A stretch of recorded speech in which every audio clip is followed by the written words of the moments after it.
removing the incentive from individuals to improve their health in order to get financial benefit, right? If you choose a terrible lifestyle and I choose a good lifestyle, guess what? We're paying the same premium. So that is a problem. Second, as you already mentioned, the incentive is wrong. If an insurance company is providing the administrative services for self-insured employers, this is really just percentage-based business.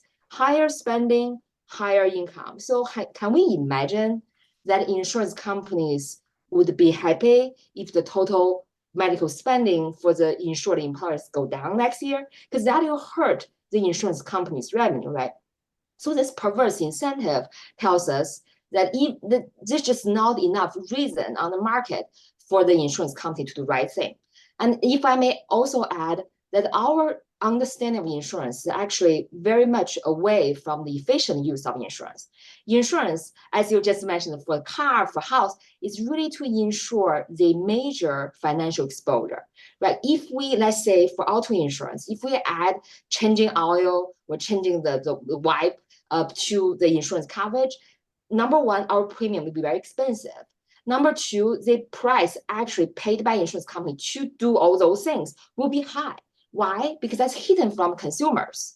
Then eventually we are at loss. That's why on those markets, we don't even see the small things being included, because that kind of insurance plan absolutely has no market. Nobody will buy it. It's too expensive and will be priced out of market. But in our house insurance market, people have this notion that the broader is better. So we have all the generic drugs covered. We have, let's say, primary care doctor visit covered. And that creates a lot of inefficiency. Maybe we're actually paying a much higher price for those routine, cheaper services than if we just go to cash-based. And then primary care doctors, as you mentioned, are now integrated into systems in many cases. And then by going to the insurance contract, the primary care doctors, you end up getting referred a lot to the system-affiliated hospitals. And then you're doing some unnecessary things. But overall, we don't have the right incentive by contracting insurance for our current system.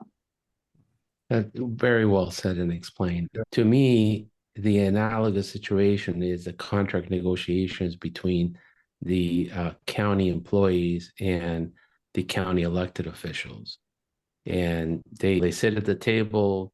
The county employees usually are the biggest supporters of the elected officials. They give them great pension plans, great health insurance plans, great benefits here and there. And then they promise to pay it, and the taxpayer ends up paying the bill. And there's not one responsible adult at the table. So when these mega systems sit down with an insurance company, they both benefit by raising prices.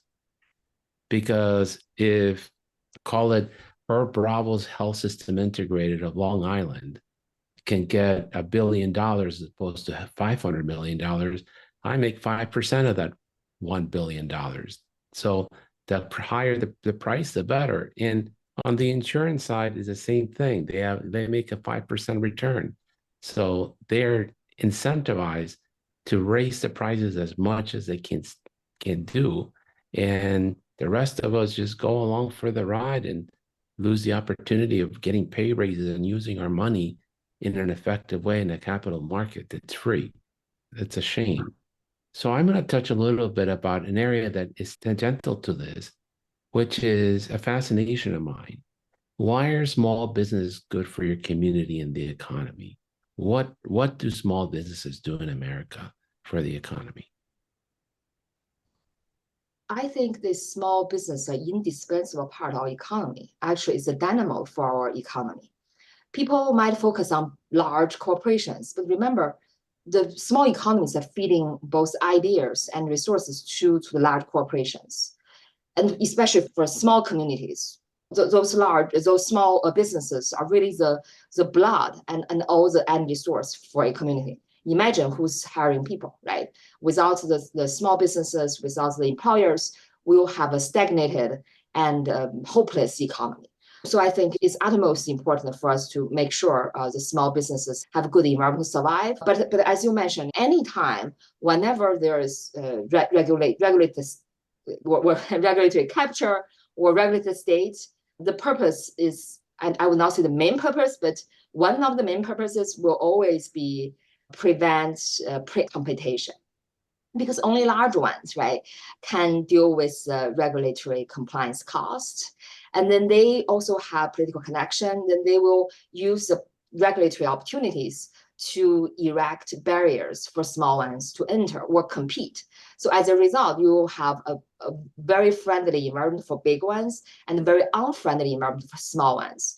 I think that we should be very aware of this phenomenon, and it's true almost, I have to say, everywhere. Whenever we see this kind of regulatory capture, and we see the regulations put there, always backed by large players to fend off competition from small ones.